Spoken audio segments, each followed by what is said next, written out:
Hi, today I'm going to give you a brief overview of how to use Read and Write for Google.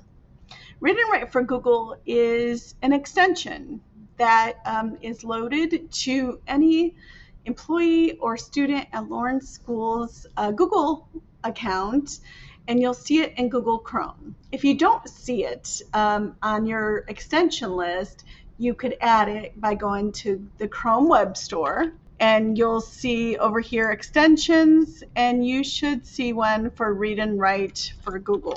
And you could, if you don't see it, you could look for it.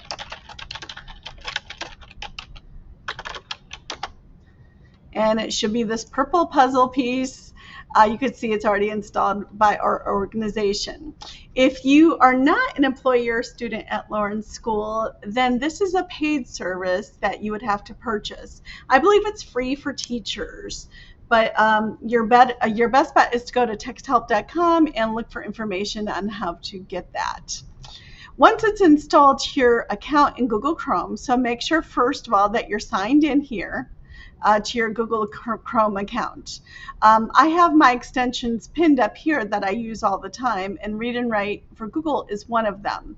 If you don't see it pinned up here, you could click the little black or white puzzle piece, depending on your mode, your color mode, and you will see it down here on the list. If you click the little pin button, it will pin it to your extensions list so it's always visible. Once you have it installed, then you can use it on websites as well as in Google Docs, including Gmails and stuff like that. And basically you click it. If you're inside of a Google Doc or a Google Slides, it will show as a toolbar inside of the program. So it's behind the login ID and password. So you could see it's down here. If I could hide it temporarily if I don't need it right now, and you'll see this little guy up here. You could click it again to force it back out. This whole toolbar is called Read and Write for Google. Okay, so it's all the tools on the toolbar, but there are many tools on the toolbar here. The ones that get used the most are the reading tools, which are these three right here, which is the play, pause, and stop button. Basically, you click anywhere, and you don't have to select the text. You just, if it's digital text that you could select with a mouse, that means it'll read that text. So you could just click the play. Using media legally notes. Student name. Master notes. You could also stop and pause along the way. Notice over here on the right side of the toolbar are three dots. On the three dots, if you click that and hit settings, this is where you could change your settings for it. And one of them, if you go to speech, you can pick your reader. So you can see I have English, US, Southern Female, Grace. If you see the little stars at the end of it, that means it is an AI voice. And I gotta say, the AI voices are really good. But you could click on any of the other choices here. There are a lot of choices here. There's other languages here as well. So if you're a Spanish teacher, you can listen to Spanish with a Spanish accent or a Mexican accent, or different types of accents. There's also a lot of different languages as well. And again, if you like male, female. Hello, this is your new voice. That might be a little too perky for me.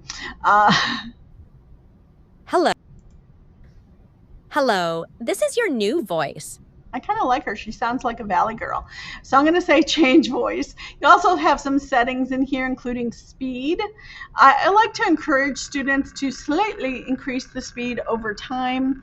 Why? Because typically reading with your ears takes longer than reading with your eyes for good readers. So the faster we could get them to listen and understand what they're reading, the faster they could keep up with the amount of reading they're going to have to do someday. So you could always raise this a little bit with a slider.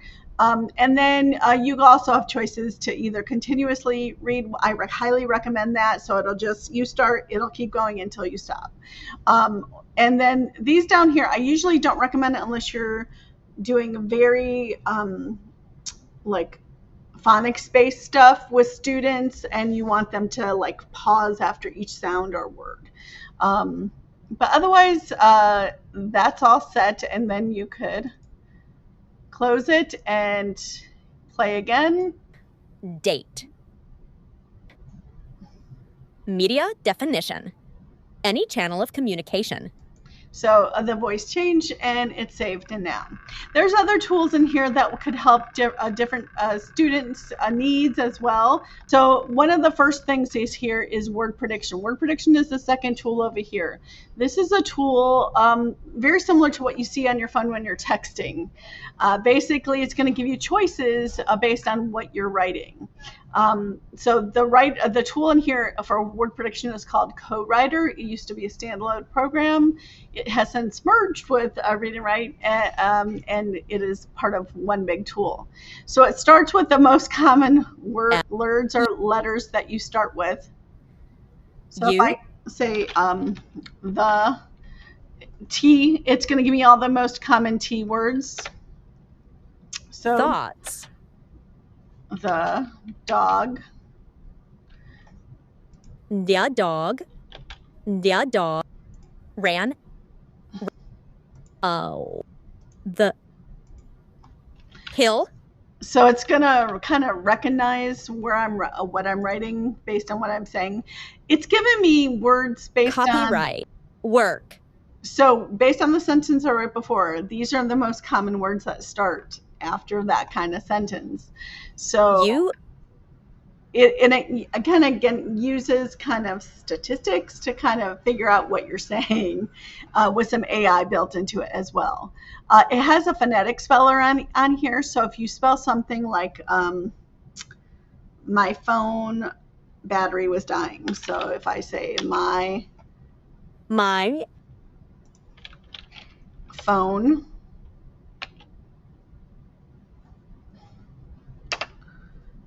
it'll give me PH words for that. Battery. Batter is. I'm going to purposely spell this wrong.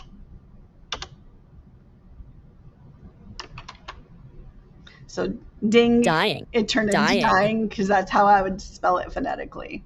So it's a very good tool for, and I will tell you honestly, our kids who use word prediction, they use it a lot, like a lot. Other things that you could do with this is there are, for instance, a dictionary tool built right into Read and Write. They don't have to go to a different website or stuff like that, and they can listen. Noun. An animal descended from the wolf that is kept as a pet. So they could get and copy and paste those definitions. They could also use a picture dictionary to see simple words or pictures for those words. A lot of students with learning differences, especially reading comprehension issues, struggle with kind of making that silent movie in our head as we're reading to kind of like see what's going on in the story or in the sentence I'm reading. So by letting them see pictures of vocabulary words that they may not be 100% about helps build those pictures in their head about what is going on. Very helpful for some students. You could also have, by the way, both the dictionary and the picture dictionary open at the same time. So if you have, and you just click on a different word, there it goes. And then click on a different one. There it goes. And you could close those when you don't need it. Another tool that is super helpful for some people is this little tool right here called screen masking. Screen masking basically turns your mouse into a spotlight, and you could change the settings on this. So you could choose your background color. So if I make that like black, and if I make my reading light, let's say I want to make it orange, you could adjust like how translucent or opaque the background is, how translucent or opaque your reading light is, and how big your reading light is. So this is helpful as a teacher to kind of get the kids to like focus where I am on the screen, but it also is helpful for some students when they're working on stuff to focus. Like, for instance, if they have a test that has 10 questions, they could focus on one question at a time, because sometimes they get confused when they're trying to take a test and there's a lot of information on the page. So it's really helpful, especially if you're on a website that has a lot of ads and pop-ups and all that other junk on it. Really helpful to kind of focus information. So if I have a Google form, I could absolutely use the read and write toolbar on a Google form as well.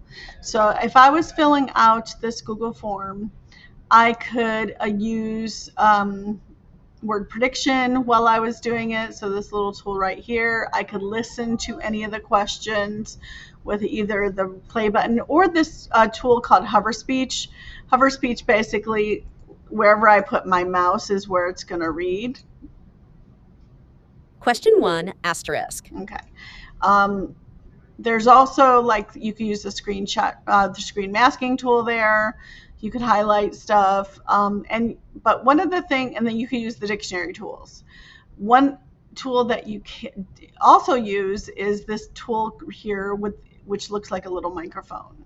So for kids with dysgraphia, or even some kids with dyscalculia who know the answer, but they have a hard time getting it on the page because of typing issues, handwriting issues. They lose their train of thought because writing is slower than just thinking and saying something. So if I click here on this little microphone, the answer is 4.25.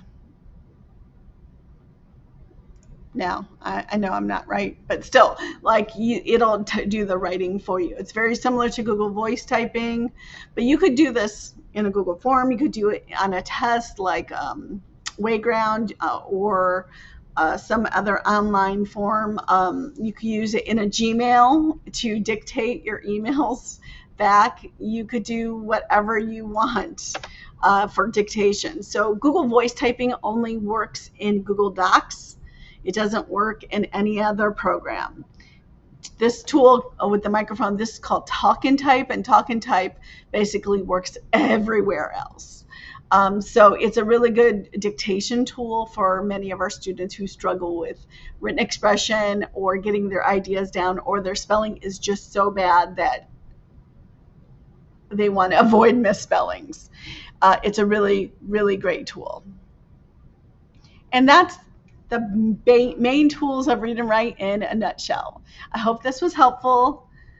Get to know it. It has a lot of other great features as well. And as always, come see me or email me if you have any questions.